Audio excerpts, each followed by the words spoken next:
अब आगे कंटिन्यू करते हैं फॉर जनरल केस के लिए, for general definition of internal direct product for more than 2 subgroups. Definition,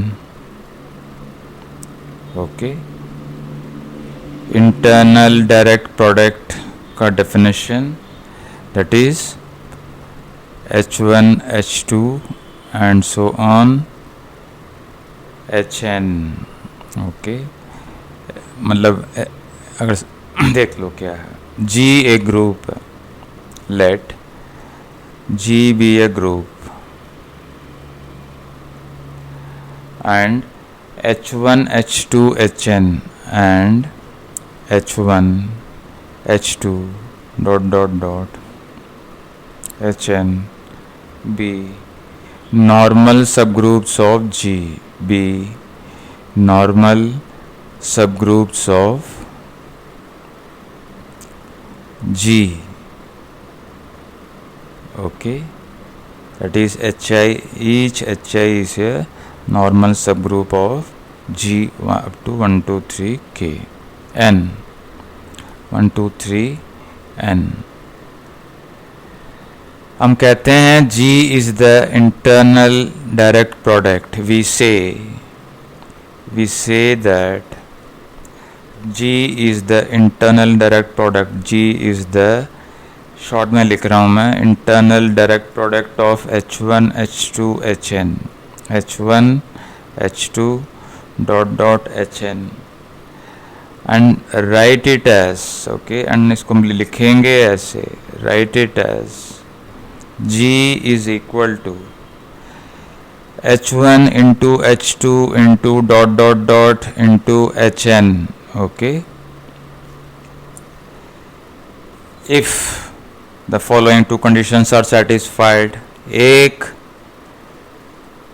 G is a product of H1 H2 dot dot dot HN and this, ये condition देखो, ये दूसरा condition ये कहता है कि product of H1 H2 dot dot dot HI with the intersection of HI plus 1, it consists of singleton identity. Okay, this is true for each I equal to 1 2 3 up to n minus 1.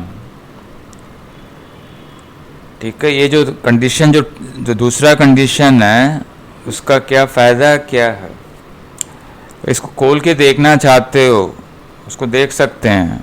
को अगर लिखना चाहते हो आगे बढ़ने से पहले, that is 2 implies, पहले I equal to 1 देखो क्या कहता है. The equation says for I equal to 1 we get H1 intersection H2 is equal to identity.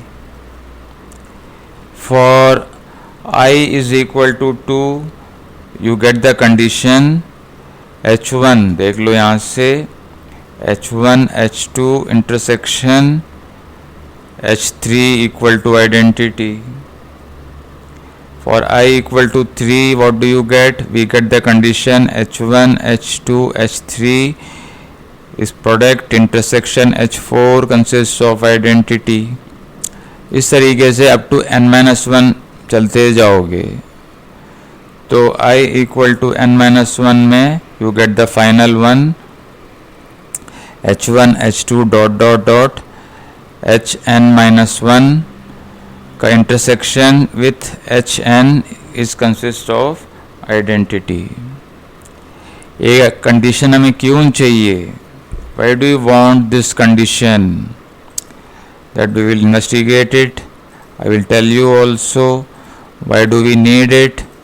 So देखते हैं क्या करना क्या चाहते हैं हम लोग. What do you want to do?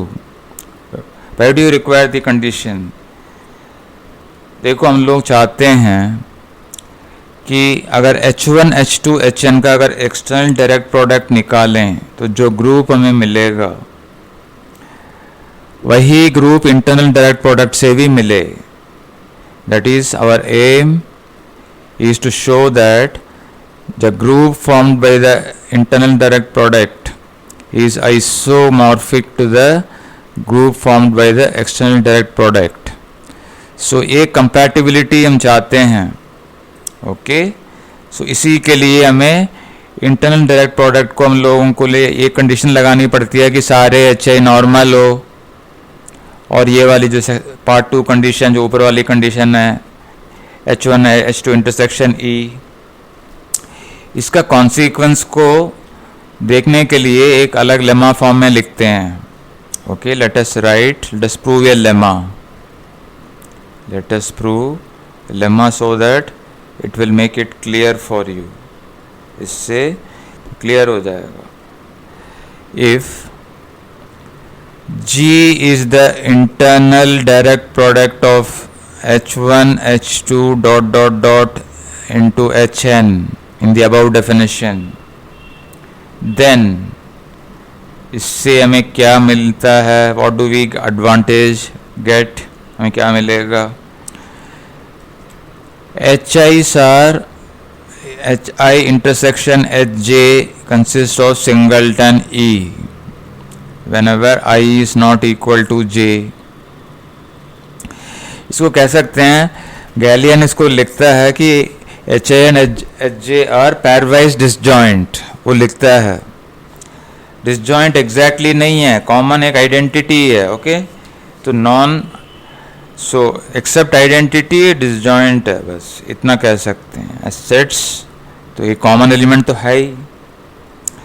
फिर the elements of H I and H J commute, ये सबसे पावरफुल प्रॉपर्टी हमें चाहिए हमें. Okay, for showing the compatibility of the internal direct product with the external direct product. Whenever I is not equal to J and HI is a member from HI and HJ from capital HJ. ये हम show एक consequence है. फिर तीसरा uniqueness.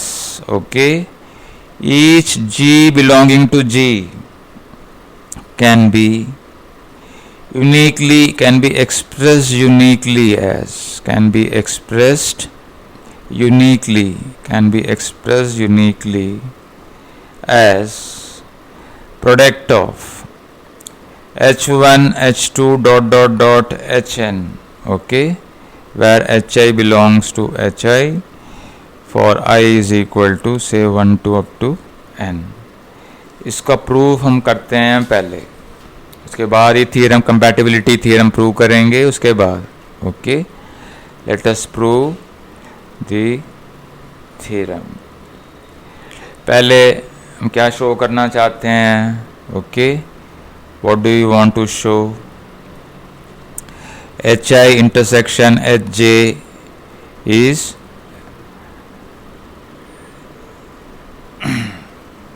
Equal to ई.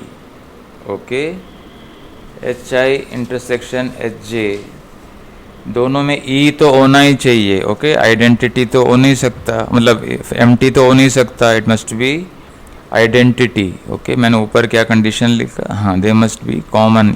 ई तो सारे सब groups में होता है, तो एक्सेप्ट ई, यही हम शो करना चाहते हैं. सो इसको शो करने के लिए देख लेते हैं, दो इंडेक्स रख लो, take any two index, let I not equal to J, और ऐसा रख लो कि I is less than J, और ऑपोजिट होगा तो रिवर्स कर लो नोटेशन को. Let an element H belongs to the intersection H I intersection H J, let H I H belong to this. Since I is less than j, since I is less than j index, so condition 2 हमें क्या कहता है, वो कहता है कि H1 product of H1 H2 dot dot HI and so on Hj minus 1,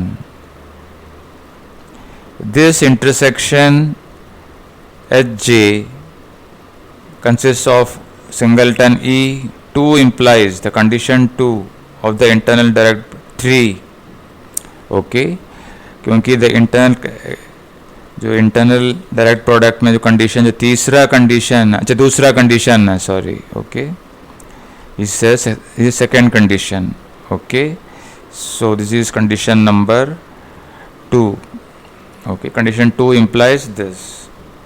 और H I इसके अंदर होता है प्रोडक्ट में। अभी मैंने सबसे पहला प्रॉपर्टी ऑफ प्रोडक्ट्स मैंने बताया कि H I is contained in H1 H2, क्योंकि ये बिगर सेट्स हैं। Product is in general it is a bigger set than the constituent members, so इसके अंदर है, okay. So this implies H I intersection H J अगर निकालोगे, यहाँ पे इंटरसेक्शन निकालोगे, so this will be contained in H1 H2 dot dot H I dot dot dot H J minus 1 intersection H J, which consist of singleton E because of this condition. और ई एक ही element और ई दोनों में common है, also E belongs to HI intersection HJ. So this implies HI intersection HJ के अंदर एक ही element हो सकता है, आइडेंटिटी, ओके। आगे प्रूफ देखते हैं।